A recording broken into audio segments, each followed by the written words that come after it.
ভেতরে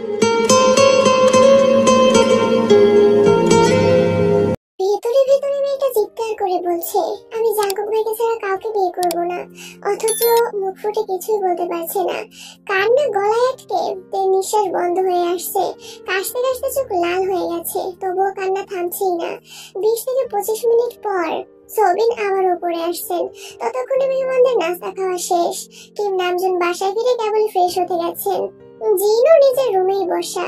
তেকে অনেক জোরাজোরি করেও শাড়ি পরাতে পারেনি, তাই সবুজ রঙের একটা 3 পিস পরিয়ে রোয়া মোটামুটি সাজিয়ে দিয়েছেন। চোখে কাজল আর ঠোঁটে লিপস্টিক দিলেই মেয়েটাকে অসম্ভব সুন্দর লাগে। রোয়া সেটাই করেছেন।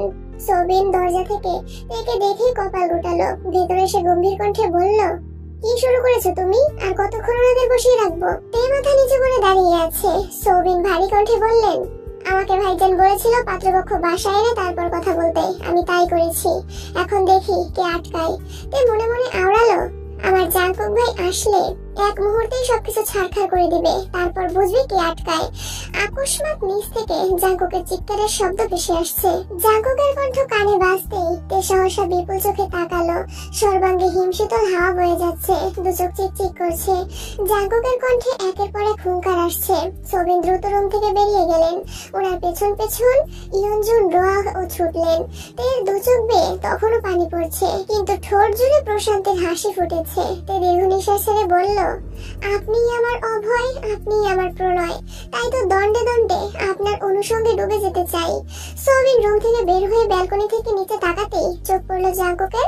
একটা ফুলদানি ফ্লোরে ছুঁড়ে চিৎকার করছে বলছে, আর কোনোদিন যদি এই বাসার চৌকাঠ পার করার চেষ্টা করেন তাহলে জীবন নিয়ে ফিরতে পারবেন না। পাত্রপক্ষ ভয়ে এক প্রকার জীবন বাঁচাতে পালিয়েছে। সোবিন সিঁড়ি দিয়ে নামতে নামতে চিৎকার করে বললেন, সমস্যাটা কি তোমার? আমার কোনো সমস্যা নেই, তুমি বিয়ে করবে না বলে এই বাড়িতে কারো বিয়ে হবে না? জাঙ্কুক উচ্চস্বরে চেঁচিয়ে উঠল, না হবে না, আগামী 6 মাস এই বাড়িতে কোনো বিয়ে হবে না। তোমার কথাই শেষ কথা? জাঙ্কুক রাগান্বিত কণ্ঠে পুনরায় বলল, হ্যাঁ, এই ব্যাপারে আমার সিদ্ধান্তই শেষ সিদ্ধান্ত। সোবিন রাগে ফুসফুস করছেন। অতিরিক্ত রাগে জাঙ্কুকের চোখ মুখ লাল টকটকে হয়ে গেছে। জিন, রোয়া, ইয়নজুন তিনজনেই জাঙ্কুককে থামানোর চেষ্টা করছেন। আজ জাঙ্কুককে থামানো সম্ভব না। সোবিনও রাগের চোটে যা তা বলছে। জাঙ্কুকের প্রতি উত্তরে নিজের ক্ষোভ প্রকাশ করেই চলেছে। জাঙ্কুক রাগে সবার পাশ কাটিয়ে উপরে যেতে যেতে বিড়বিড় করে বলল, এরপর পাত্রী দেখার নাম করে কেউ বাসায় আসলে চৌকাঠ পার হওয়ার আগেই দুপা ভেঙে দিব। অতিরিক্ত রাগে জাঙ্কুকের শরীর ঘেমে একাকার অবস্থা। শার্টের বোতাম খুলতে খুলতে একটু এগোতেই তের সঙ্গে দেখা। ডাগর ডাগর দু চোখে গাঢ় কাজল আর ঠোঁট ভর্তি লিপস্টিক রেখে জাঙ্কুকের মেজাজ তুঙ্গে তে ছলছল নয়নে তাকিয়ে আছে। এমন সময় কিম নামজুন নিজের রুম থেকে বের হয়েছেন।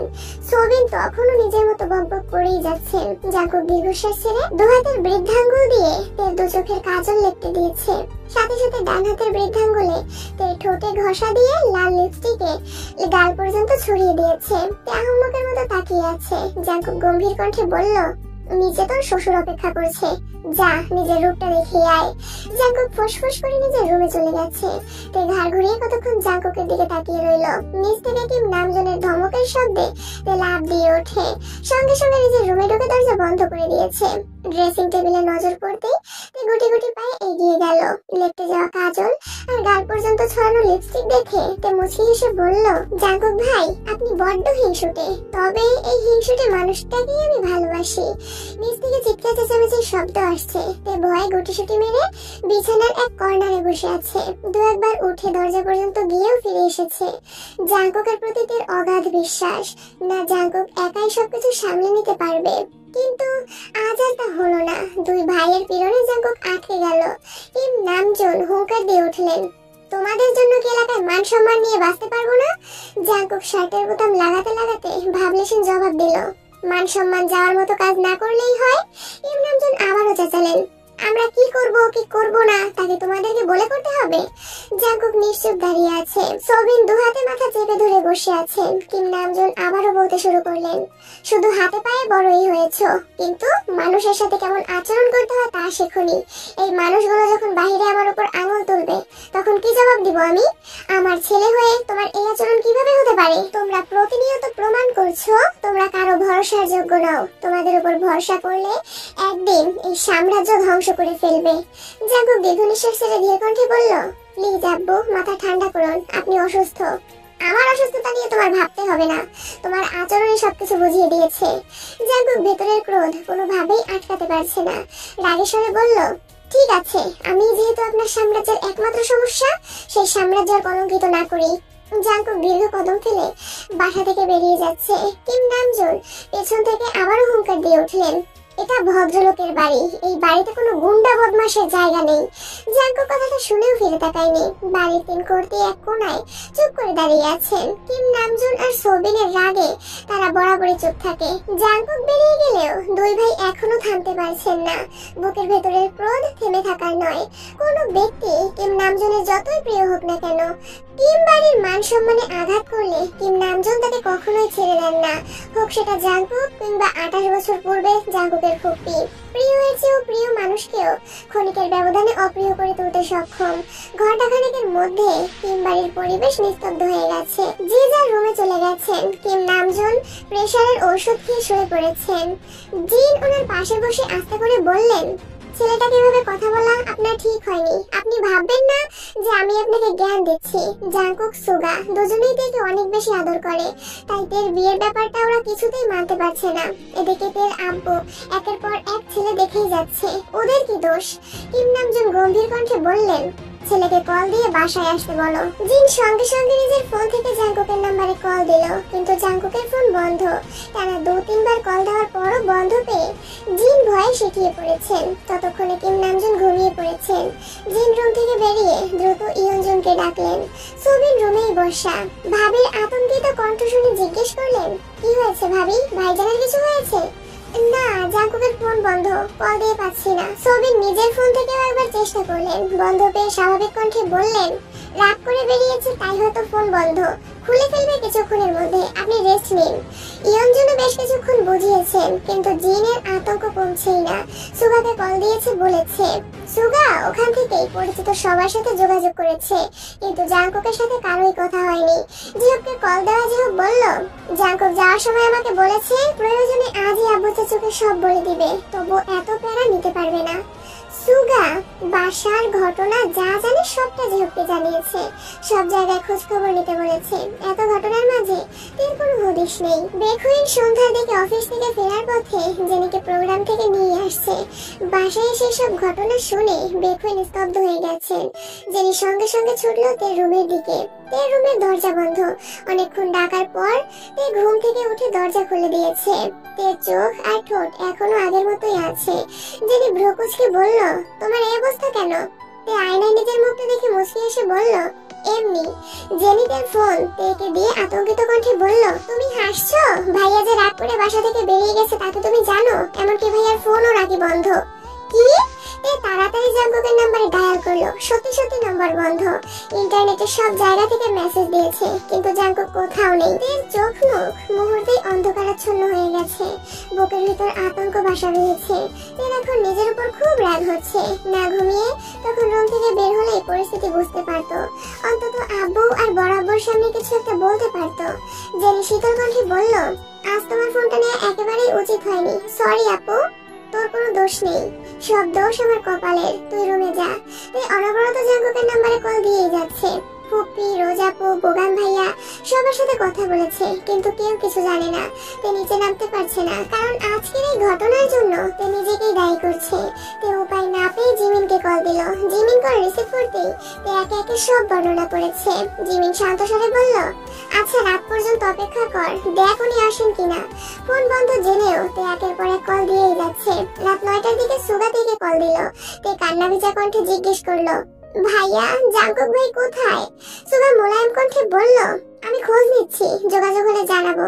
তাছাড়া আগামীকাল আমি বাসায় ফিরবো, তুই মন খারাপ করে থাকিস না। তে কাঁদতে কাঁদতে বলল, আমার জন্যই তোমাদের এত ঝামেলা, আমার যেদিকে দু চোখ যায় আমি সেদিকেই চলে যাব। সুগা ঠান্ডা কণ্ঠে বলল, পাগলামি করিস না বলো, একটু বোঝার চেষ্টা কর।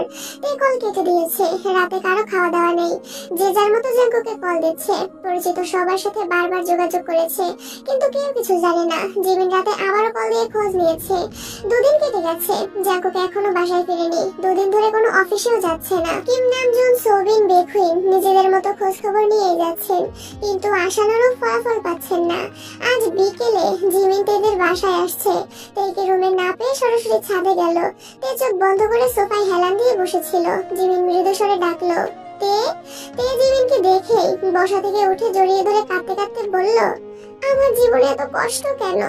জিমিন তের মাথায় হাত বুলিয়ে শান্ত স্বরে বলল, কষ্ট সবার জীবনেই থাকে, কেউ মনের মধ্যে চেপে রাখতে পারে, আবার কেউ পারে না।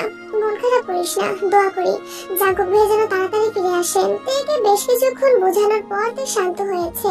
2 বান্ধবী পাশাপাশি বসা। জিমিন হঠাৎ ধীর কণ্ঠে বলল, একদিক থেকে তুই খুব ভাগ্যবতী। কোন দিক? এই যে জাঙ্কুক ভাইয়ের প্রেয়সী হিসেবে দুনিয়া উল্টে যাক আর যাই হয়ে থাক, তোর বিপদে উনি ঠিকই তোকে বাঁচিয়ে নেন। এমন মানুষ পাওয়া ভাগ্যের বিষয়। সেই ভাগ্যটাকে তো কোনোভাবেই ধরে রাখতে পারছি না, আর নিজেকেও শক্তও রাখতে পারছি না। তুই কিভাবে এত শক্ত থাকিস? শক্ত থাকি না, তবে শক্ত থাকার চেষ্টা করি। কিভাবে? তুই একদিন বলেছিলি, মানুষ নিরন্তর সুখের নির্খোঁজে, কষ্ট আড়াল করে প্রতিনিয়ত স্বভাব সিদ্ধ হাসে। সত্যি বলতে এটাই বাস্তবতা। জীবনে চলার পথে প্রতিটা মানুষই মানসিক শান্তি খোঁজে, যেখানে সে সর্বোচ্চ ভালো থাকতে পারবে। কিন্তু সেই সুখের স্থান সবার ভাগ্যে জোটে না, তখন বাধ্য হয়ে ভালো থাকার অভিনয় করতে হয়। ভ্রুকুচকে প্রশ্ন করলো, তোর আবার কি হয়েছে যে তোকে অভিনয় করতে হয়? তেমন কিছু না, বাদ দে। ভারী কণ্ঠে বলল, আমি বাদ দেব না, তোকে আজ বলতেই হবে। আমি প্রায়ই খেয়াল করি তুই মাঝে মাঝে মন মরা হয়ে থাকিস, জিজ্ঞেস করলেও ইগনোর করিস। আজকে তোকে বলতেই হবে। জানি কথাগুলো শুনলে তোর কষ্ট লাগবে, কারণ আমি তোর বেস্ট ফ্রেন্ড হয়েও তোর কাছে এত বড় সত্যিটা লুকিয়েছি। তুই ভ্রুকুচকে তাকিয়ে আতঙ্কিত কণ্ঠে প্রশ্ন করলো, কি হয়েছে তোর? জিমিন ঢোক গেলে উষ্ণ স্বরে বলতে শুরু করলো, আমাদের এসএসসি পরীক্ষার পর অনেকদিন তোর সাথে আমার যোগাযোগ ছিল না, তখন হাতে ফোনও ছিল না। ওই সময় মামা বাড়িতে বেড়াতে গিয়েছিলাম। ওখানে এক মামাতো ভাইয়ের সাথে মোটামুটি ভালো মিল হয়েছিল। ভাইয়া তখন রাবিতে পড়তো, ছুটিতে বাড়ি আসছিল। আর যেহেতু ভাইয়াদের বাসাতেই আমরা বেড়াতে গিয়েছিলাম, সেই সুবাদে দুষ্টুমি ফাজলামো করতাম। একদিন আম্মু, মামা, মামি কথা বলছিল। কথার মাঝখানে আমাদের দুজনের কথা ওঠে, আর মোটামুটি বিয়ের আলোচনা শুরু হয়ে যায়। তখন আমি আর ভাইয়া দুজনেই রুমে উপস্থিত। আমি ফাজলামো করলেও সেটা ভাই হিসেবে করতাম, কিন্তু আম্মুদের আলোচনায় তা সম্পূর্ণ বদলে গেছে। ভাইয়ের সাথে আমার ওইরকম কিছু নেই। এটা আম্মুকে বলার পর আম্মু বলছে, এই বিয়ের আলোচনা আরো 1 বছর আগেই হয়েছিল, যেটা এতদিনে প্রকাশ পেয়েছে। মূল কথা, তারা দেখতে চেয়েছিল আমার আর ভাইয়ের বন্ডিংটা কেমন হয়। এসব জানার পর আমি আরো বেশি হতাশ হয়ে গিয়েছিলাম। বাধ্য হয়ে সুযোগে ভাইয়াকে সবকিছুই বলে দেই। ভাইয়া সাহায্য করার বদলে আমায় প্রপোজ করে বসেন। তখন রাগ করে মামা বাড়ি থেকে চলে আসি। এরপর থেকে ভাইয়া মাঝে মাঝে আম্মুর নাম্বারে কল দিত। যেহেতু প্রাথমিকভাবে বিয়ের আলোচনা হয়েছিল, তাই আম্মু আমাকে ফোন দিতেন। আমি না চাইতে ওনার সাথে কথা বলতাম। ধীরে ধীরে আমিও মানসিকভাবে সেই মানুষটার সাথে জড়াতে শুরু করি। আমার যেহেতু আলাদা ফোন ছিল না, ওইভাবে কথাও হতো না। একদিন আপুর ফোন থেকে ফেসবুকে ওনার আইডি চেক করি, যা দেখে আমি রীতিমতো টাসকে খেয়েছিলাম। ওনার আইডিতে একের পর এক মেয়ের ছবি, ওনার বন্ধুর তালিকায় ছেলে নেই বললেই চলে। তার মধ্যে একজনের সাথে বেশ কিছু ছবিও পোস্ট করা, যার সবগুলোতে রোমান্টিক ক্যাপশন দেওয়া। আমি সেসব সহ্য করতে না পেরে ওনাকে কল দিয়ে রাগারাগি করি। এক পর্যায়ে উনি স্বীকার করেন যে সেই মেয়ে তার গার্লফ্রেন্ড, শুধুমাত্র পরিবারের মানুষের সামনে ভালো সাজার জন্য এমন কাজটা করেছে। তাছাড়া উনি আমার চেয়ে ভালো কাউকে ডিজার্ভ করেন। আরো কত কি। যিনি দীর্ঘ নিঃশ্বাস ছেড়ে আবারও বলল, সেদিনের পর একটা কথাই মাথায় ঢুকেছে, জীবনে বহুরূপী মানুষের চেয়ে একজন অতি সাধারণ মানুষও ঢের ভালো। মানুষটা নিষ্ঠুর কিংবা পাষাণ হোক, তবুও একান্তই আমার হোক। জিমিনের গরুগম্ভীর চেহারায় খানিকক্ষণ তাকিয়ে থেকে হঠাৎ মুখ ভার করে বলে উঠল, এত বড় ঘটনাটা আমাকে না জানিয়ে তুই কিভাবে ছিলি? জিমিন ইতস্ততভাবে জবাব দিল, অপ্রত্যাশিত ঘটনায় আমি নিজেই হতভম্ব হয়ে গিয়েছিলাম। তখন অনিশ্চিত ব্যাপারটা ভুলে যাওয়াই ছিল আমার একমাত্র লক্ষ্য। তাছাড়া আমি তো তোকে খুব ভালো করে চিনি। এইরকম একটা ঘটনা শুনলে তুই নিজেই মানসিকভাবে ভেঙে পড়তি। যে আঘাত আমি পেয়েছি সেটা ইচ্ছেকৃত তোকে দিব, এতটা নিষ্ঠুর আমি নয়। তে ভরাট কণ্ঠে জিজ্ঞেস করলো, তারপর কি বিয়ে ভেঙে গেছে? আমি ভেঙে দিয়েছি, যার কারণে আম্মু মামার বাড়িতে গেলে এখন অনেক কথা শুনতে হয়। ওনাদের নজরে ওনাদের ছেলে একদম নিষ্পাপ, চোখে আঙুল দিয়ে দেখিয়ে দিলেও তারা না দেখার মতো আচরণ করে। তাই আমি নিজেকে অপকৃষ্ট মেনে নিয়েই মামার বাড়ির সাথে যোগাযোগ বন্ধ করেছি। বাসায় কেউ কিছু বলেনি, আমার বাসার মানুষ সবটাই জানে। বরং ওই সময়টাতে আপু আর আম্মুই আমাকে সাপোর্ট করেছে। তাছাড়া আব্বু আগে থেকে এই সম্পর্কে তেমন আগ্রহী ছিলেন না। তুই কি ওনাকে এখনো মিস করিস? প্রয়োজনে দুর্বাঘাসে ফাঁস নিব, তবু দুশ্চরিত্রা বেটাকে মিস করবো না। তে আর জিমিন দুজনেই হাসছে। এর মধ্যে জেনি পেছন থেকে শক্তপোক্ত গলায় বলে উঠলো, জিমিন আপু তুমি দুর্বাঘাসে ফাঁস নিবা কেন? তে আর জিমিন দুজনে একসঙ্গে ঘুরে তাকালো। জিমিন হেসে বলল, আরে মজা করছিলাম, আম্মু তোমাদের ডাকছে চলো। তিনজনই একসঙ্গে নিচে আসছে। জিমিন সচরাচর এদের বাসায় আসে না, হঠাৎ আসলে তার জন্য বাহারি নাস্তার আয়োজন করা হয়। আজও তার ব্যতিক্রম হয়নি। জিমিন অল্প নাস্তা করে তার সাথে সোফায় বসে গল্প করছে। এমন সময় সোফা বাসায় আসছে। জিমিনকে দেখে ভ্রুকুচকে সূক্ষ্মরেতে তাকিয়ে সোজা নিজের রুমের উদ্দেশ্যে হাঁটা দিল। কয়েকটা সিঁড়ি উঠতে ডাকলো, ভাইয়া বল, খেয়েছো কিছু? না। খেতে দেই? না, খিদে নেই। সুগা যথারীতি উপরে চলে গেছে। জিমিন ভ্রুকুচকে ভারী কণ্ঠে বলল, তোরা এসব কিভাবে সহ্য করিস? কি সব এত অনিয়ম? তে স্বাভাবিক স্বরে বলল, আসলে তুই আছিস তো তাই লজ্জা পেয়েছে। তোর ভাই লজ্জাও পায়? তে কপালে কয়েকটা স্তর ভাঁজ ফেলে গম্ভীর কণ্ঠে বলল, তোর কি আমার ভাইকে ছেঁচড়া মনে হয়? জিমিন রাশভারী কণ্ঠে বলল, আমার ভুল হয়ে গেছে, তোর ভাইকে নিয়ে কথা বলে বড্ড অন্যায় করে ফেলেছি, আমায় মাফ করে দে। করতে পারি, তবে একটা শর্ত আছে। কি শর্ত? তুই আমার ভাই এটুকু বলে তে থেমে গেছে। ঢোক গেলে উষ্ণ স্বরে বলল, কিছু না। জিমিন আরো কিছুক্ষণ গল্প করে বেরিয়ে গেছে। তে উপরে যেতেই সুগা ধীর কণ্ঠে জিজ্ঞেস করলো, জিমিন কোথায়? চলে গেছে। আমায় ডাকতে পারতি, এগিয়ে দিয়ে আসতাম। আমি জিমিনকে বলেছিলাম, কিন্তু ও বারণ করলো। ও, তে চলে যাওয়ার জন্য পা বাড়িয়ে আবারও থমকে দাঁড়ালো। জিমিনের সামনে তে কিছু না বললেও জিমিনকে ভাবে বানানোর সুপ্ত ইচ্ছে এখনো তার মনে বর্তমান। সুগার অভিব্যক্তি বোঝার জন্য তে ধীর কণ্ঠে বলল, ভাইয়া জানো জিমিনের মনটা ভীষণ খারাপ। কেন? জিমিনকে একটা ছেলে খুব কষ্ট দিয়েছে। সুগা সহসা কপাল গুটিয়ে সক্ষণিতে তাকে প্রশ্ন করলো, ছেলের নাম কি, করে কি? নাম ঠিকানা জানি না। জিমিনের মামাতো ভাই, ওদের মধ্যে বিয়ের কথাও হয়েছিল। তারপর জানতে পেরেছে ছেলেটা ভালো না, তাই বিয়ে ভেঙে গেছে। কবে ভেঙেছে? 3-4 বছর আগে। 4 বছর আগের ঘটনা আজ মনে করে মন খারাপ করার কি আছে? অতীত নিয়ে পড়ে থাকলে জীবন এগোবে কেমন করে? আমাকে আজই শেয়ার করেছে। 4 বছর যেহেতু তোকে শেয়ার করেনি, তাহলে তোরও বুঝতে হবে সে এই বিষয়টা ভুলে যেতে চাচ্ছে। তুই এটা নিয়ে কথা বলিস না। অতীত সবার জীবনেই থাকে, আমার জীবনেও আছে। তাই বলে আমি কি এখনো সেসব নিয়ে বসে আছি? তে হুট করে জিজ্ঞেস করলো, ভাইয়া তুমি কি কাউকে পছন্দ করো? সময় হলে তোকে জানাবো। তে নিঃশব্দে হেসে করিডোরে হাঁটছে আর মনে মনে ভাবছে, তুমি কিংবা জিমিন দুজনেই আমার খুব প্রিয়। আমি তোমাদের কাউকেই ঠকাবো না। তোমার অতীত যেমন জিমিনকে জানিয়েছি, তেমন জিমিনের অতীতও তোমাকে জানালাম। এখন তোমাদের মন পরীক্ষার পালা। তোমাদের মনের অনুভূতি জাগলেই এক করে দিব দুজনকেই। কিন্তু কিভাবে করব? আমার জাঙ্কুক ভাই কই? এর শান্ত মন আবার অশান্ত হয়ে উঠেছে। অস্পষ্ট অভিমান বুকের ভেতর বাসা বাঁধতে শুরু করেছে। সকাল থেকে শুরু করে রাতে ঘুমানোর আগ পর্যন্ত অসংখ্যবার জাঙ্কুকের নাম্বারে কল দেয়। রাতের বেলা জেনি রুমে তে গেল।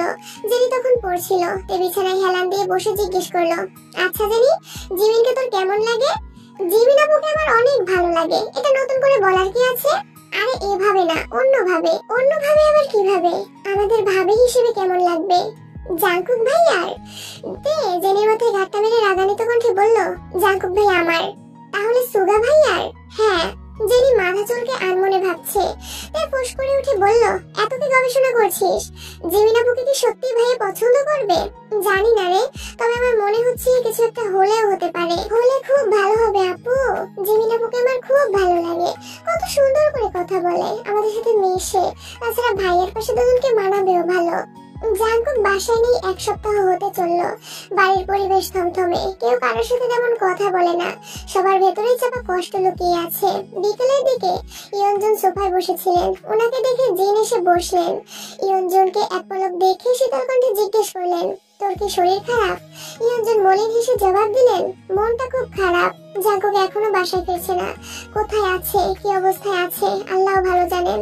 ওদের বাবা ছেলের কর্মকাণ্ডে আমি আর ভুলাতে পারছি না। এর আব্বু যেভাবে রাগ দেখায়, জাঙ্কুকের আব্বু তেমন রাগ দেখায়। কেউ কিছু বোঝার চেষ্টা করে না। ছেলেটা এসব কত সহ্য করবে? এর আব্বু কিছুদিন যাবত রাতে ঘুমাই না, সারাক্ষণ দুশ্চিন্তা করে। যত বন্ধু আর পরিচিত মানুষ আছে সবাইকে কল দিয়ে জাঙ্কুকের কথা জিজ্ঞেস করে। এর আব্বুকে তো আমি চিনি, রাত দেখানোর সময় কোনো কিছু ভাববে না, অথচ পরে নিজেই সবচেয়ে বেশি দুশ্চিন্তা করবে। অন্যদিকে জাঙ্কুকের আব্বু সম্পূর্ণ উল্টো। ওনার নিয়ম নীতির বাইরে গেলেই ওনার সবকিছু এলোমেলো হয়ে যায়। ছেলে বউ ভাই বোন কিছুই দেখে না। সেদিন তের আব্বু চিল্লাচিল্লি করার পরও জাঙ্কুক বেশ শান্ত ছিল, কিন্তু হুট করে ওর আব্বু যখন শুরু করলো তখন আর সহ্য করতে পারলো না। ইয়ঞ্জন অনেকটা সময় নিশ্চুপ থেকে জিনের দিকে এক পলক তাকিয়ে নীরবতা ভেঙে বললেন, আপা একটা কথা বলি।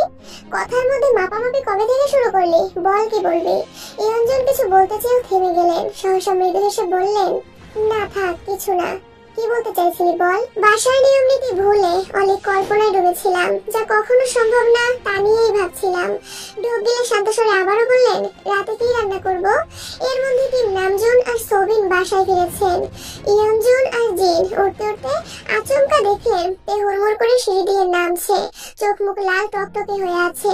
পেছন থেকে সুগা ডাকছে, বনু শোন, কি হয়েছে বল আমাকে। তের হাতে সুগার ফোন। তে নামতে নামতে কি নামজুন সোবিন এর সামনে হাজির। সোবিন গম্ভীর কণ্ঠে জিজ্ঞেস করলেন, কি হয়েছে তোর? সুগা বলতে বলতে নামছে। কে কল দিয়েছিল বলবি তো? আব্বুকে দেখে সুগার গতি কমে গেছে। সদ্য শাওয়ার নিয়ে বেরিয়েছে। সুগার পরনে লুঙ্গি আর গলায় একটা গামছা ঝুলানো, সম্পূর্ণ শরীর ভেজা। আব্বু আর বড় আব্বুকে দেখেই সুগা গামছা দিয়ে মাথা মুছতে শুরু করেছে। একটু আগেতে জাঙ্কুকের খোঁজ নিতে সুগা রুমে গিয়েছিল। সুগা ওয়াশরুমে থাকায় কিছু জিজ্ঞেস করতে পারেনি। হঠাৎ সুগার ফোনে কল বাজতে শুরু করে। তে উচ্চ স্বরে ডাকছে, ভাইয়া তোমার ফোনে কল আসতেছে, দেখ কে কল দিয়েছে। তে ফোনের স্ক্রিনে তাকায়। অপরিচিত নাম্বার দেখে তেমন পাত্তা দেয়নি। একবার রিং বন্ধ হয়ে গেছে। তে দরজা পর্যন্ত যেতেই আবারও কল বাজতেছে। ওয়াশরুম থেকে সুগা বলছে, রিসিভ করে বল আমি ব্যস্ত। তেও যথারীতি কল রিসিভ করে বলতে নিল, ভাইয়া বেয়া। এটুকু বলতেই ওপাশ থেকে সুপরিচিত কণ্ঠস্বর ভেসে আসলো, সুগা আমি জাঙ্কুক। তে আর জাঙ্কুক দুজন একসঙ্গে কথা বলে আকস্মাৎ দুজনেই থেমে গেছে। তে উত্তপ্ত কণ্ঠে ডেকে উঠলো, জাঙ্কুক ভাই। ততক্ষণে জাঙ্কুক কল কেটে দিয়েছে। এমন সময় সুগা ওয়াশরুম থেকে বের হয়েছে। তের হাতের কম্পন দেখে ধীর কণ্ঠে শুধালো, কে কল দিয়েছিল? তে উত্তর না দিয়ে রুম থেকে দৌড়ে বেরিয়ে আসছে। তের চোখ মুখ দেখে ইম নামজন প্রশ্ন করলেন, কিছু হয়েছে? তে অতর্কিত ভেজা কণ্ঠে বলে উঠলো, এইমাত্র ভাইয়ার ফোনে জাঙ্কুক ভাই কল দিয়েছিল, আমার কণ্ঠ শুনে কল কেটে দিয়েছে। কি? ভাইয়া কল দিয়েছিল? ইম নামজন সহ সবাই সুগার দিকে সন্দেহের দৃষ্টিতে তাকিয়ে আছে। সুগা সবাইকে এক পলক দেখে সহসা বলল, আমার সাথে ভাইয়ার সত্যিই যোগাযোগ নেই, আমি জানি না কিছু। সুগা নেমে এসে তের হাত থেকে ফোন নিয়ে নাম্বারটা চেক করতে লাগলো। তে দুই সিঁড়ি উঠে সুগার ফোনের দিকে তাকিয়ে আছে। সুগা কল ডিটেইলস বের করে তের উদ্দেশ্য করে বলল, দেখ তো আমার সাথে কথা হয়েছে কিনা। তাছাড়া আমার সাথে যদি ভাইয়ের যোগাযোগ থাকতোই তাহলে আমি তো খোঁজাখুঁজি কেন করতাম? তোমার সাথে জাঙ্কুকের যোগাযোগ আছে কি নেই সেটা আমার জানার প্রয়োজন নেই। তুমি এই মুহূর্তে আমাদের সামনে জাঙ্কুককে কল দিবা। সুগার হাত কাঁপছে। ভয়ে ভয়ে ডায়াল করলো সেই নাম্বারে। সোবিনের কথা মতো কল লাউড স্পিকারে দিয়েছে। প্রথমবার কল রিসিভ হয়নি। দ্বিতীয়বার কল রিসিভ করে জাঙ্কুক গুরুভার কণ্ঠে বলল, কিছু বলবি? জাঙ্কুকের কণ্ঠস্বর শুনে তের বুক কাঁপছে, দু চোখ ছলছল করছে। আব্বু বড় আব্বু আম্মুরা সামনে দাঁড়ানো, তাই বারবার ঢোক গিলে তে নিজেকে শান্ত রাখার চেষ্টা করছে। সুগা সহসা বলল, ভাইয়া কোথায় তুমি? সুগার কণ্ঠ শুনে জাঙ্কুক কিছুটা থতমত খেলো। কয়েক মুহূর্ত পর দৃঢ় কণ্ঠে উত্তর দিল, আছি। কিম নামজুন অত্যন্ত গুরুভার কণ্ঠে বলে উঠলেন, ওকে বলে দাও যেখানে আছে আজকের মধ্যে বাসায় ফিরতে। প্রজেক্টের দায়িত্ব যেমন নিয়েছে সেই দায়িত্ব সঠিকভাবে পালনও তাকেই করতে হবে। রাজ্যের দেখে আমার কোম্পানির ক্ষতি করবে তা আমি কখনোই সহ্য করব না, শুনেছো? হ্যাঁ। সোবিন এবার রাশভারী কণ্ঠে বললেন, শুধু শুনলেই হবে না, যেখানে আছো রাত 10টার মধ্যে বাসায় আসবে। আচ্ছা। টিম নামজুন ও সোবিন নিজেদের রুমে চলে গেছেন। জিন ইয়নজুন সুগার ফোন নিয়ে হাহাকার শুরু করে দিয়েছেন। তে সিঁড়ির সাথে ঠেস দিয়ে নিস্তব্ধ হয়ে দাঁড়িয়ে আছে। জাঙ্কুকের সাথে কথা শেষ করেই জিন নিজের রুমে গেলেন। কিম নামজুন বিছানায় হেলান দিয়ে বসে আছেন। জিন কপট রাগ দেখিয়ে বললেন, ছেলেটা রাগ করে বাসা থেকে চলে গেছে, 1 সপ্তাহ ধরে বাসায় ফিরছে না। তার সাথে আপনার এই ব্যবহারটা না করলে হতো না। শোনো, সে কোম্পানির দায়িত্বে আছে মানে এই নয় যে আমি আমার নিয়ম নীতি থেকে সরে যাব। তোমার ছেলে অফিসে মেইল করেছে, কিন্তু সে হয়তো জানে না আমার অফিসে মেইলের মাধ্যমে নেওয়া ছুটির পরিমাণ মাত্র 3 দিন। এর বেশি ছুটি লাগলে সশরীরে উপস্থিত থেকে আবেদন করে তারপরে নিতে হয়, কিন্তু তোমার ছেলে সেই কাজ করেনি। তারপর আমি আরো 3 দিন ছাড় দিলাম, কিন্তু সে নিজ দায়িত্বে নিয়ে যে প্রজেক্টগুলো শুরু করেছে সেগুলোর কি হবে? প্রজেক্ট নেওয়ার সময় যেমন রাগ জেদের কথা মনে ছিল না, প্রজেক্ট শেষ করার ক্ষেত্রে আমিও এখন তার রাগ জেদকে প্রাধান্য দিতে পারবো না। সারা জীবন শুধু ব্যবসা আর নিয়ম নীতিই করলেন, কখনো ছেলেটার সাথে একা বসে 5 মিনিট কথা বলেছেন? ছেলেটাকে চায় না চায় জানতে চেয়েছেন? কিম নামজুন ভ্রু কুঁচকে শীতল চোখে তাকিয়ে ঈষৎ হেসে বললেন, তুমি তো মা, তোমার কাছে কখনো কিছু চেয়েছে? না, তাহলে বোঝো কেমন ছেলে তোমার। জিন হালকা রাগে স্বরে বললেন, আপনার জন্য কেমন হয়েছে? কিম নামজুন সশব্দে হেসে বললেন, মন মতো কিছু হলেই আমার দোষ নাকি? জিন রেগে মেগে রুম থেকে বেরিয়ে গেছেন। কিম বাড়ির মানুষদের মন বোঝা দুষ্কর, এই ভালো এই খারাপ। জিন জাঙ্কুকের পছন্দ মতো খাবার রান্না করতে ব্যস্ত। তে সোফায় বসে আছে, সামনে টিভি চলছে, তবে তের নজর মেইন গেটে। অনেকক্ষণ পর জাঙ্কুক বাসায় আসছে। জাঙ্কুককে দেখেই তে টিভি বন্ধ করে উঠে দাঁড়িয়েছে। জিন রান্নাঘর থেকে বেরিয়ে আসছেন। জাঙ্কুক আম্মুর সাথে কথা বলার ফাঁকে তেকেও এক পলক দেখে নিল। তেও নির্দিষ্টতে জাঙ্কুককে পরখ করছে। এই 1 সপ্তাহেই জাঙ্কুকের মুখটা শুকিয়ে গেছে, চোখগুলো ফোলা ফোলা। জাঙ্কুক বেশি কথা না বলেই ফ্রেশ হতে উপরে চলে গেছে। কিছুক্ষণ পর নিচ থেকে কিম নামজুন ডাকলেন। জাঙ্কুক নিচে আসতেই কিম নামজুন জিজ্ঞেস করলেন, কোথায় গিয়েছিলে? কাছেই। কেন? কাঁদছিল। কিম নামজুন গম্ভীর কণ্ঠে শুধালেন, নিজেকে কি মনে করো? আপাতত আপনার অযোগ্য সন্তান। মজা করছো? সরি আব্বু, আপনার সাথে মজা করার মতো যোগ্যতা আমার নেই। তা এই 1 সপ্তাহ কি নিরীক্ষণ করলে?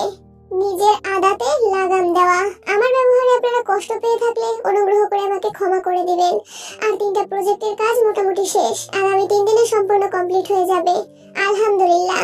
সবিন ভারী কণ্ঠে বললেন, ভাইজান তোমার মাথা ঠিক আছে? ছেলেটা 1 সপ্তাহ পরে বাসায় ফিরেছে, কোথায় আগে খাওয়া দাওয়া করাবে তা না ব্যবসা নিয়ে আলোচনা শুরু করেছো? সবিন জাঙ্কুকের কাঁধে হাত রেখে শান্ত স্বরে বললেন, তোমার আব্বুর কথা কিছু মনে করো না, চলো খাবে চলো। জাঙ্কুক ঢোক গিলে উষ্ণ স্বরে বলল, সরি চাচু, সেদিন আপনার সাথে ওইরকম ব্যবহার করা আমার একদমই উচিত হয়নি, প্লিজ কিছু মনে রাখবেন না। ধুর বোকা ছেলে, তুমি আমার সন্তান সমতুল্য।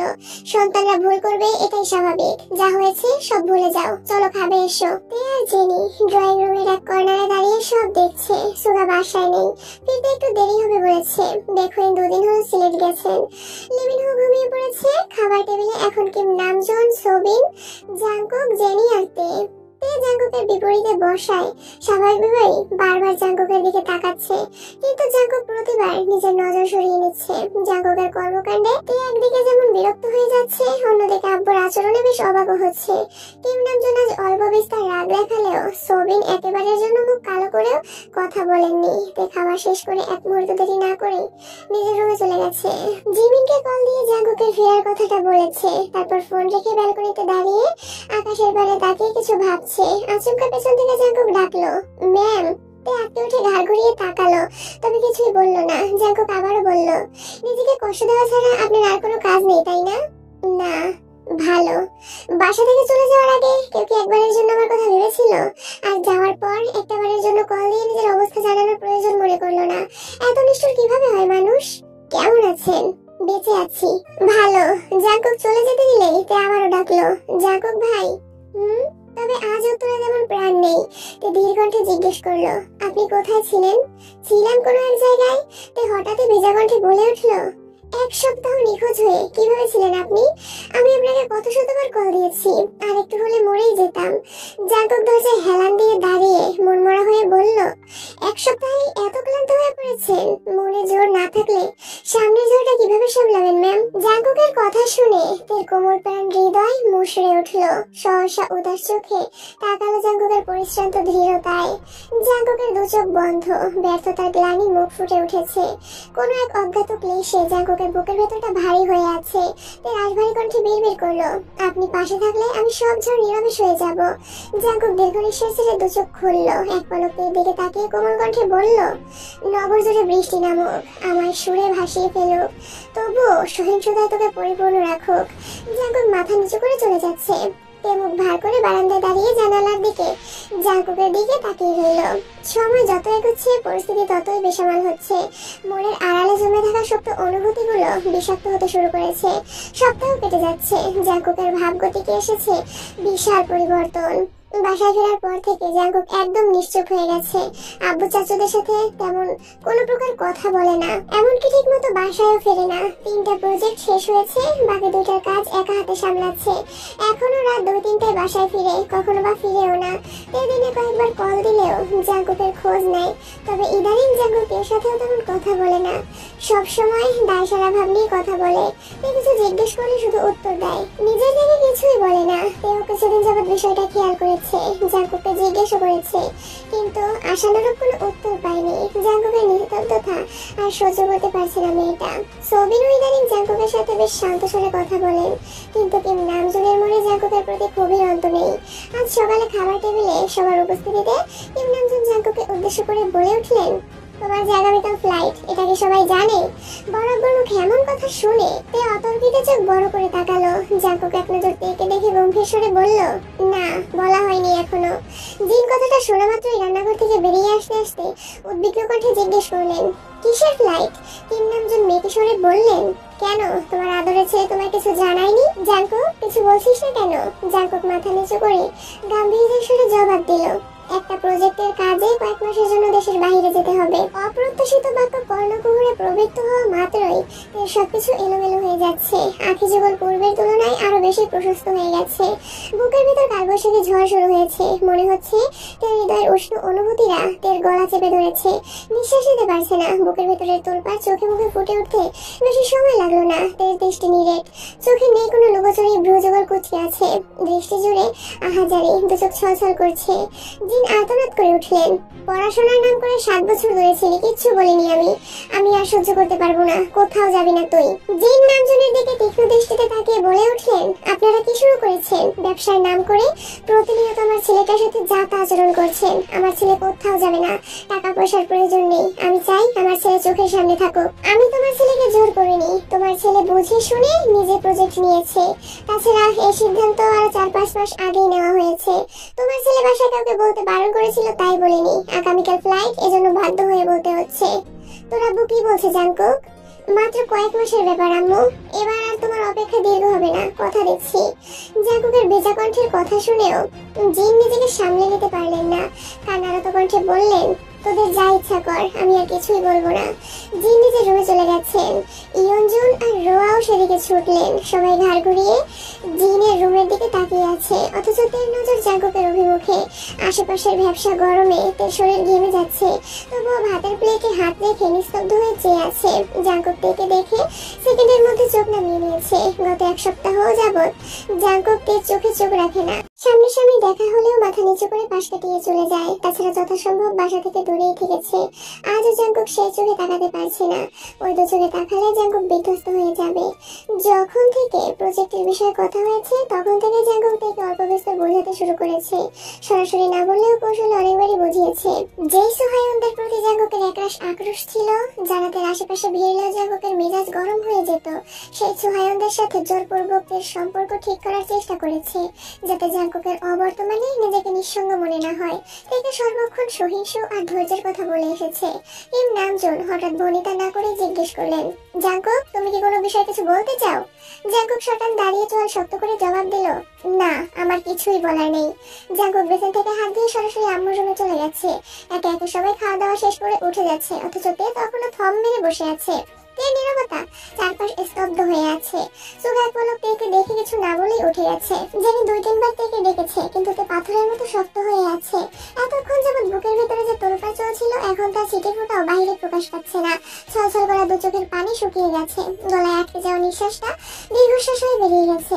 জাঙ্কুক কিম নামজুনরা সবাই অফিসের উদ্দেশ্যে বেরিয়ে গেছে। তে নিজের রুমের দরজা বন্ধ করে সেই যে দেয়াল ঘেঁষে ব্যালকনিতে বসেছিল, সারাদিনে 1 ইঞ্চিও নড়েনি। সূর্যের প্রখর উত্তাপ নীরবে সহ্য করে নিয়েছে, আর মনে মনে জাঙ্কুকের কথা ভাবছে। জাঙ্কুক বলেছিল কাউকে অনেক বেশি সহিংস হতে হবে। সেদিন কোনো এক ঝড়ের আশঙ্কা করেছিল, তবে সেই ঝড়টা যে তাকে প্রস্তরের পরিণত করে ফেলবে সেটা বুঝতে পারেনি।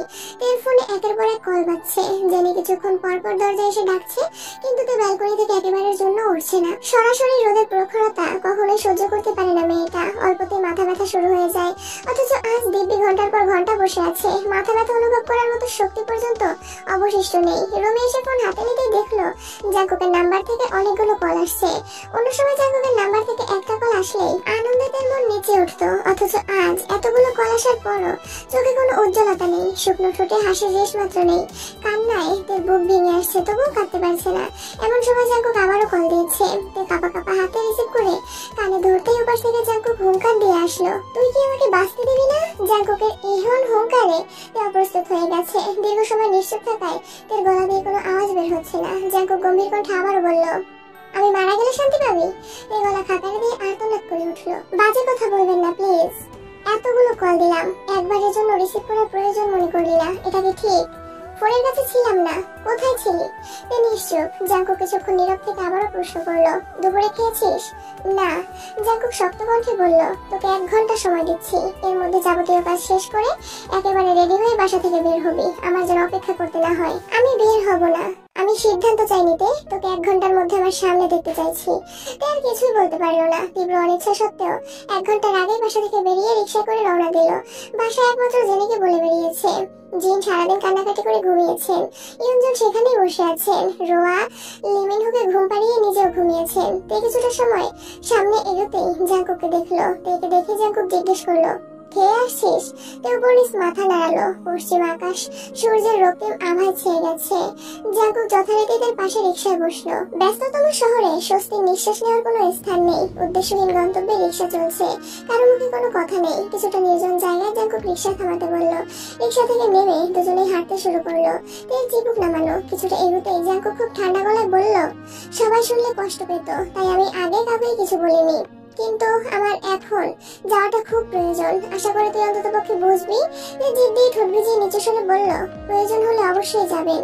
তুই কি এখনো লেগে আছিস? না। সামনাসামনি দুটো চেয়ারে দুজন বসেছে, 2 কাপ চাও অর্ডার করেছে। জাঙ্কুকের চোখ মাটিতে স্থির হয়ে আছে। এই চোখের দিকে 1 সেকেন্ডের জন্য তাকাতে পারছে না। তে এক দৃষ্টিতে তাকিয়ে শান্ত স্বরে জিজ্ঞেস করলো, আপনার কি শরীর খারাপ? জাঙ্কুক চোখ মুখ মুছে ঠিক করে বসলো। ধীরে ধীরে এপাশ ওপাশ মাথা নেড়ে কাঁধ উঁচিয়ে শীতল কণ্ঠে বলল, চল উঠি। জাঙ্কুকের অস্বস্তি বুঝতে পেরে তে আর কিছুই বলল না। কাপে তখন অর্ধেক চা আছে, সেভাবেই কাপ রেখে দিয়েছে। তের মন ভালো করতে বাসা থেকে বের করে এনেছিল জাঙ্কুক, অথচ বুকের ভেতরের হাহাকারে নিজেই অস্বস্তিতে পড়ে গেছে। সময় নষ্ট না করে তেকে নিয়ে সরাসরি শপিং করতে গেল। বেশ কয়েকটা সব ঘুরে তের জন্য একটা স্মার্ট ওয়াচ নিয়েছে। ফোনের সাথে কানেক্ট করে তে হাতে পরিয়ে দিতে দিতে গুরুভার কণ্ঠে বলল, আজকের পর থেকে ঘুম আর গোসল ব্যতীত সর্বক্ষণ এটা পড়ে থাকবি। তোর অবহেলায় আমার একটা কল যদি মিস হয় তারপর বুঝাবো। নীরবে চোখ তুলে তাকাতেই জাঙ্কুকের সাথে দৃষ্টি বিনিময় হলো। অতর্কিতে জাঙ্কুক নিজের চোখ নামিয়ে নিয়েছে। তে ভ্রু কুঁচকে বলল, ওখানে গেলে কি আপনার আমার কথা মনে থাকবে? মনে থাকবে না কেন? তে উত্তর না দিয়ে উল্টো প্রশ্ন ছুড়ল, বাসায় যাব না? কেবল আজকের রাতটাই, কাল থেকে হুটহাট জোর করার মতো কেউ থাকবে না, তুই তোর মতো থাকতে পারবি। তে চোখ গোল গোল করে তাকালো। ততক্ষণে জাঙ্কুক সামনে চলে গেছে। তেও পিছু পিছু হাঁটতে শুরু করলো। টুকিটাকি কেনাকাটা শেষে বেরিয়েছে। আজ কারো মুখেই তেমন কোনো কথা নেই। অনেকটা সামনে গতেই দেখলো মেলা চলছে। সন্ধ্যার পর পর রাস্তায় বেশ ভিড় জমেছে। জাঙ্কুককে ডান হাতটা শক্ত করে ধরে রেখেছে। তে উদাস ভঙ্গিতে আশেপাশের মানুষজন দেখছে। কত কত কাপড় ম্যাচিং শাড়ি পাঞ্জাবি পরে ঘুরছে, একসঙ্গে বসে খাচ্ছে। এসব দেখে তের বুক খুঁড়ে দীর্ঘ নিঃশ্বাস বেরিয়ে আসলো। আচমকা তাকালো হাতের দিকে। নিজের অজান্তেই মুচকি এসে বলল, নিয়তের নির্দয়তার নিমিত্তে এই মানুষটা আমার হয়েও আমার নয়। এই আনমনে আশেপাশে তাকানো দেখে জাঙ্কুক স্বাভাবিক কণ্ঠে বলল, মেলায় যাবি? যাবো না। জাঙ্কুক মৃদু হেসে সামনে থেকে 2টা টিকিট কেটে তেকে নিয়ে ভেতরে ঢুকলো। মানুষের ভিড়ে পা ফেলার জায়গা নেই। জাঙ্কুক অতি সন্তর্পণে তেকে নিয়ে ভেতরে ঢুকলো। বাসায় এত এত কাচের চুড়ি থাকা সত্ত্বেও তে একটা দোকানে দাঁড়িয়ে নতুন ডিজাইনের কাচের চুড়ি দেখছে।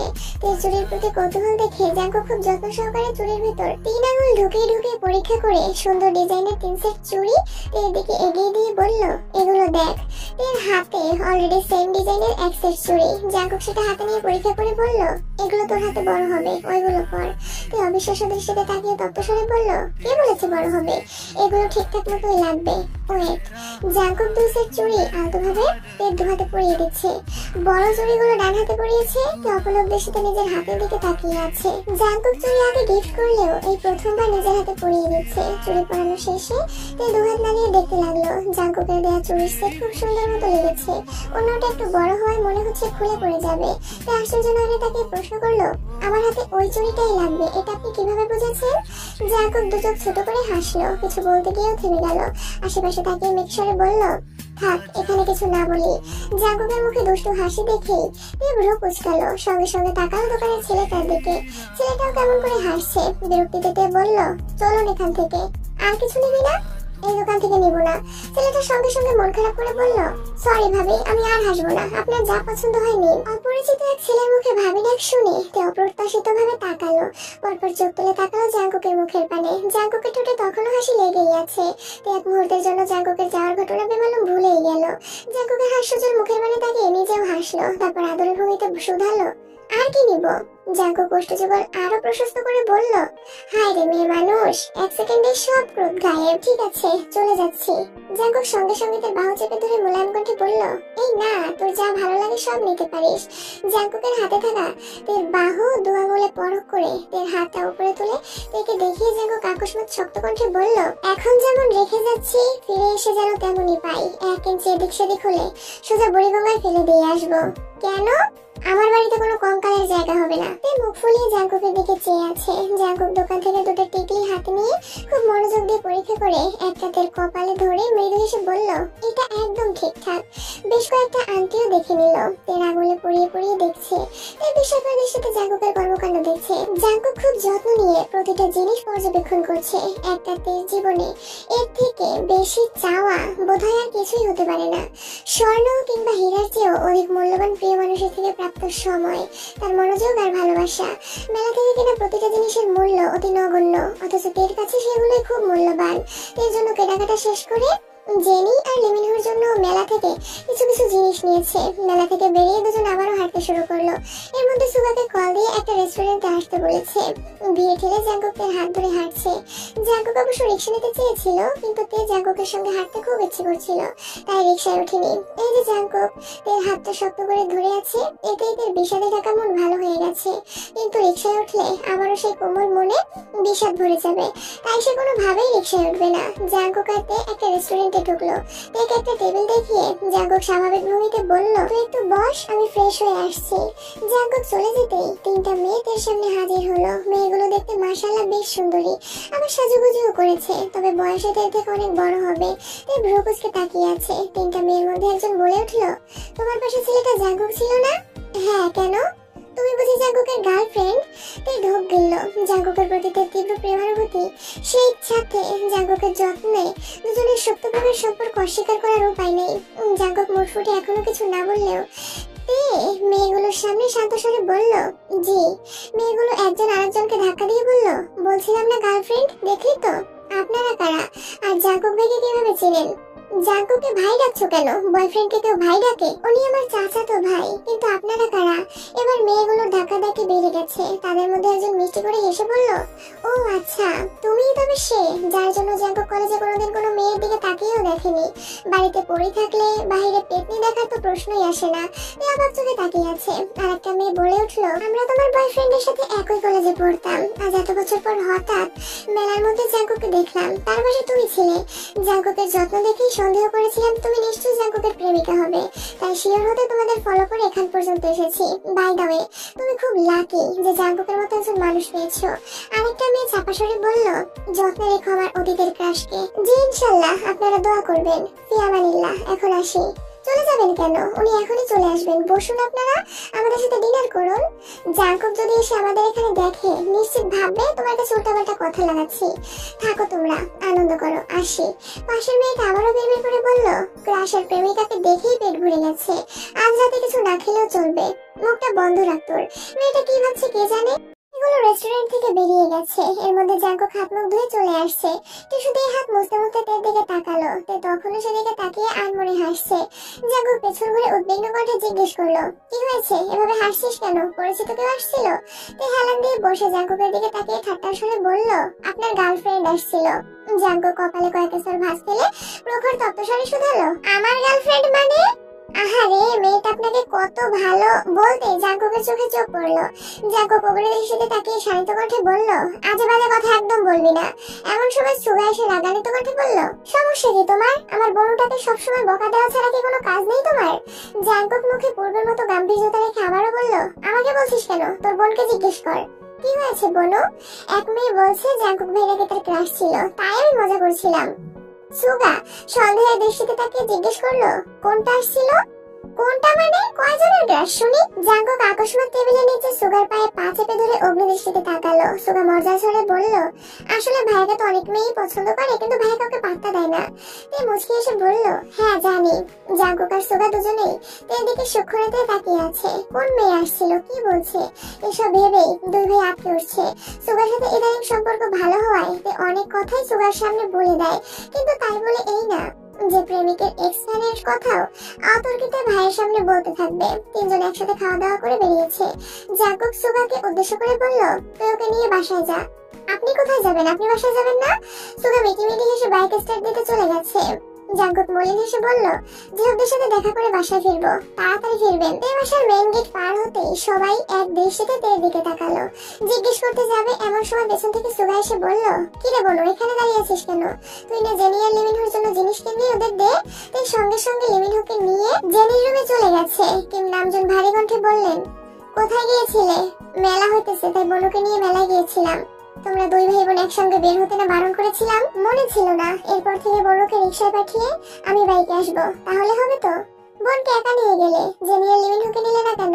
তিনজনকে একা সামলানো সম্ভব না। পরবর্তীতে বাসার সবাই মিলে একদিন যাব। জাঙ্কুক কোথায়? জিহু ভাইয়াদের সাথে অফিসিয়ালি মিটিং করতে গেছে। Official meeting? ভাইয়া চলে গেলে সম্পূর্ণ দায়িত্ব তো জেহক ভাইয়া আর চাঙ্গুক ভাইয়াকেই নিতে হবে। এর জন্য মিটিং প্রয়োজন। হ্যাঁ অবশ্যই প্রয়োজন। বাসায় কখন ফিরবে? মিটিং শেষ হলে। ঠিক আছে, তুমি রুমে যাও। সুগা স্বাভাবিকভাবে রুমে চলে গেছে। জেনিদের জিনিসপত্র দিয়ে তিনি নিজের রুমে এসে ফ্রেশ হয়ে চুল খুলে মাথায় টিকলি, নতুন কেনা বড় বড় ঝুমকো, হাত ভর্তি চুড়ি, কোমরে বিছা পরে ড্রেসিং টেবিলের সামনে দাঁড়িয়ে নিজেকে দেখছে। আজকের পড়া প্রতিটা জিনিসই জাঙ্কুক ভাইয়ের পছন্দ করে কেনা। একবার ওড়না দিয়ে ঘোমটা দিচ্ছে, আবার ঘোমটা তুলে নিজের লাজুক মুখখানা দেখছে। আচমকাতে মনে বিষাদের ছায়া নেমে আসলো। মনে পড়ে গেল জাঙ্কুক ভাই চলে যাওয়ার কথা। ঠোঁটে লেগে থাকা হাসি মুহূর্তে বিলীন হয়ে গেছে। সঙ্গে সঙ্গে সবকিছু খুলে ফেলেছে। চুল হাত খোপা করে বিছানার এক কোণে চুপটি মেরে বসে পড়েছে। মনে মনে ভাবছে ছোট থেকে ফেলে আসা সব স্মৃতি। আকস্মাতে মনে পড়লো আজ থেকে প্রায় 9 বছর আগের কথা, যখন প্রথমবারের মতো জাঙ্কুকের দেশ ছাড়ার কথা হচ্ছিল। জাঙ্কুক আকল কণ্ঠে বারবার থেকে জিজ্ঞেস করেছিল, তুই কি চাস আমি তোকে ছেড়ে চলে যাই? প্লিজ তে, তুই একবার বল যেতে হবে না। আমি সত্যি সত্যি যাব না, কিছু তো বল প্লিজ। অথচ তে সেদিন একবারের জন্য মুখ খুলেনি। এমনকি জাঙ্কুকের আকল কণ্ঠে বলা কথাগুলোর মানেও বোঝার চেষ্টা করেনি। তীব্র অভিমান বুকে জমিয়ে রেখেছিল, যার জন্য বাধ্য হয়ে সেদিন জাঙ্কুককে কাটা বেছানো পথকেই বেছে নিতে হয়েছিল। তখন জাঙ্কুক বাড়ি ছাড়া সবচেয়ে বেশি খুশি হয়েছিল তে, অথচ আজ সম্পূর্ণ উল্টো। আজ সবচেয়ে বেশি কষ্ট তেই পাচ্ছে। জিনকে বোঝানোর পর উনি মেনে নিয়েছেন, কিন্তু তে কোনো কিছুই বোঝার অবস্থাতে নেই। জাঙ্কুকের উপস্থিতি ছাড়া মাত্র 7 দিনেই মেয়েটা আধমরা হয়ে গিয়েছিল। সেখানে 7 সমুদ্র পার হয়ে জাঙ্কুক চলে যাবে, এটা সে কোনোভাবেই মানতে পারছে না। ঘন্টা 2 যাবত তেলবাতারি ভাবনায় মগ্ন। হঠাৎ ভাবনার মাঝে আগমন ঘটে জাঙ্কুকের 3 বান্ধবী, যাদের মধ্যে একজন বলেছিল, তুমিই তবে সে যার জন্য জাঙ্কুক কলেজে কোনোদিন কোনো মেয়ের দিকে তাকিয়েও দেখেনি। বাড়িতে পড়ে থাকলে বাইরে পেতনি দেখার তো কোনো প্রশ্নই আসে না। এটুকু মনে পড়তেই তে আকস্মাত সোজা হয়ে বসলো। রেস্টুরেন্টের বিষয়টা সেভাবে ভেবে দেখেনি, তবে এখন এটার মানে বেশ বুঝতে পারছে। তে নিজেকে নিজে প্রশ্ন করলো, তবে কি জাঙ্কুক ভাই আমাকে তখন থেকেই ভালোবাসতেন? তে হৃদস্পন্দন জোরালো হতে শুরু করেছে। আচমকা বুকের বাঁ পাশে তীব্র ব্যথা ও শূন্যতা অনুভব হচ্ছে। 9 বছর যাবৎ জাঙ্কুক ভাইকে কত কষ্ট দিয়েছে সেসব ভেবেই তার কলিজা কাঁপছে। যদিও তো শিওর না, এটা কেবল সন্দেহ, তবুও তে স্তব্ধ হয়ে গেছে। কোনো কিছু ভেবে না পেয়ে দ্রুত রুম থেকে প্রস্থান নিয়ে ছুটলো জাঙ্কুকের রুমের দিকে। ততক্ষণে রাত গভীর হয়ে গেছে। ঘড়ির কাঁটা 11 অথবা 12টার ঘরে। জাঙ্কুকের রুমের দরজা চাপানো, তবু ইতস্ততা ছাড়াই তে দরজা ধাক্কা দিল। ছুটে গেল রুমের ভেতর, কিন্তু জাঙ্কুক রুমে নেই। রুমের লাগেজ সাথে প্রয়োজনীয় সবকিছু গোছানো দেখেই তের বুকটা আবারও চেক করে উঠলো। রুমে ফোন দেখে শিওর হলো জাঙ্কুক বাসায় আছে। রুমে জাঙ্কুককে না পেয়ে সোজা ছুটলো ছাদের দিকে। ছাদের কার্নিশে মেরুদণ্ড সোজা করে দাঁড়িয়ে আছে জাঙ্কুক, দৃষ্টি আকাশের পানে। তে দরজায় দাঁড়িয়ে ঘন ঘন শ্বাস ফেলে তাকালো জাঙ্কুকের দিকে। জাঙ্কুকের পেছন সাইড দেখেই তে বুঝতে পেরেছে বুকের ভেতরে আটকে থাকা সবটুকু নিঃশ্বাস ছেড়ে তে আবারও ছুটলো। জাঙ্কুক গভীর মনোযোগ সহকারে অসীম আকাশে তাকিয়ে আছে। তে নূপুরের শব্দে জাঙ্কুকের কর্ণকুহরে প্রবেশের আগেই তে পেছন থেকে জাঙ্কুককে জাপটে ধরে হাউমাউ করে কান্না শুরু করে দিয়েছে। আকস্মিক ঘটনায় জাঙ্কুক এক পা সামনে গিয়ে ছাদের সাইডের দেয়ালে হাত চেপে ধরে নিজেকে নিয়ন্ত্রণ করলো। তে ছোট ছোট দু হাত জাঙ্কুকের বুকের ওপর। তে অবাক কান্নায় জাঙ্কুকের পিঠের দিকে টি শার্ট ভিজে যাচ্ছে। জাঙ্কুক এক হাতে নিজের দু চোখ মুছে থেকে খানিকটা ছাড়িয়ে সামনে ঘুরলো। তে এবার অতর কেটে জাঙ্কুকের প্রশস্ত বুকে ঝাঁপিয়ে পড়েছে। গগন বিদায়ী কান্নায় প্রকৃত স্তব্ধ হয়ে গেছে। ছাদে বয়ে যাওয়া হিমশীতল হাওয়া থেমে গেছে। পূর্ণিমার চাঁদে আলোকিত ছাদে জাঙ্কুক আর তে ব্যতীত কোথাও প্রাণের অস্তিত্ব নেই। ধীরে ধীরে এর কান্নার মাত্রা বেড়েই চলেছে। জাঙ্কুকের গলা দিয়ে কোনো আওয়াজ বের হচ্ছে না। একে সান্ত্বনা দেওয়ার মতো কোনো ভাষাও খুঁজে পাচ্ছে না। কয়েক মুহূর্ত নিস্তব্ধ থেকে জাঙ্কুক আচমকা নিজের এক হাত এর কোমরের কিছুটা উপরে আর এক হাত পিঠ বরাবর রেখে তেকে শক্ত করে জড়িয়ে ধরলো। জাঙ্কুকের স্পর্শ অনুভব করা মাত্রই তে জাঙ্কুককে আরো শক্ত করে জড়িয়ে ধরে জোরে শব্দ করে কাঁপতে শুরু করেছে। এই প্রথমবার জাঙ্কুক থেকে ভালোবাসার বন্ধনে আবদ্ধ করেছে। প্রশস্ত হাতের সবটুকু সামর্থ্য দিয়ে তার প্রেমিকাকে আলিঙ্গন করছে। এর আগে যে কয়বার ধরেছে ততবারই জাঙ্কুক দূরে থেকেছে। তবে আজ দুজনের মাঝে এক ইঞ্চির দূরত্ব নেই। দুটা নিষ্কলুষ হৃদয় মানুষের কান্নাতেই একে অন্যরে হৃদয়ের ক্লেশ উপলব্ধি করছে। জাঙ্কুক কিছুটা নিচু হয়ে তার মাথার উপর আলতোভাবে নিজের গাল ছোঁয়াতেই জাঙ্কুকের চোখের কর্নিশ ঘেঁষে এক ফোঁটা অশ্রু তের কেশরাজ ভেদ করে ভেতরে চলে গেছে। কান্নার তোপে তে সেই নোনাজল উপলব্ধিও করতে পারেনি। জাঙ্কুক সঙ্গোপনে দীর্ঘ নিঃশ্বাস ছেড়ে তের মাথায় নিজের মাথা কাত করে রাখতেই তে জাঙ্কুকের প্রশস্ত বুকে নিজের মুখ চেপে ধরেছে। আকস্মাত তের খোপার বাঁধন খুলে জাঙ্কুকের দুহাত ঢেকে তের কনক আলো চুল পৌঁছে গেছে হাঁটুর উপর পর্যন্ত। জাঙ্কুকের সুপ্ত অনুরাগের মতো কেশরাজরাও যেন লুকিয়ে ফেলেছে জাঙ্কুকের ভালোবাসার বন্ধনকে। তে জাঙ্কুকের বুকের বাবাসে মাথা রেখে অবাধে কাঁদছে। জাঙ্কুক নীরবে তার কান্নার গভীরতা মাপছে। প্রায় 45 মিনিট পেরিয়ে গেছে, অথচ তে থামছেই না। এবার বাধ্য হয়ে কান্না ভেজা কণ্ঠে বলল, এবার একটু থাম প্লিজ। তাই আরো কিছুক্ষণ কেঁদে কয়েক সেকেন্ডের জন্য থামলো। তবে তখনও ফুপিয়ে ফুপিয়ে কেঁদেই যাচ্ছে। খানিক স্থির হয় জাঙ্কুকের বুকের বাম পাশের প্রকোষ্ঠে থাকা হৃৎপিণ্ডের প্রবল স্পন্দন অনুভব করছে, যা বাহির থেকে স্পষ্ট শোনা যাচ্ছে। এর কান্না থেমে গেছে। দু চোখ বেয়ে গড়িয়ে পড়া নোনাচলও থমকে গেছে। এর কাঁপানো কণ্ঠে বলে উঠল, জাঙ্কুক ভাই, আপনি ব্যতীত আমি একেবারে নিঃস্ব হয়ে যাব। আমাকে ছেড়ে যাবেন না প্লিজ। জাঙ্কুক এক হাতে তার মাথায় হাত বোলাতে বোলাতে মোলায়েম কণ্ঠে বলল, এই বিস্তৃত নক্ষত্র মণ্ডলকে সাক্ষী রেখে জাঙ্কুক থেকে কথা দিচ্ছে, আজ থেকে ঠিক 5 মাস পর সে যা চাইবে ঠিক যেভাবে চাইবে সেভাবেই পাবে। এর কোনো ইচ্ছে আমি জাঙ্কুক অপূর্ণ রাখবো না, কথা দিলাম। শুধু একটু ধৈর্য রাখ প্লিজ। কাঁদতে কাঁদতে বলল, আমি এর বেশি ধৈর্য রাখতে পারছি না জাঙ্কুক ভাই। আমার মনে হচ্ছে আমি আর বাঁচবো না।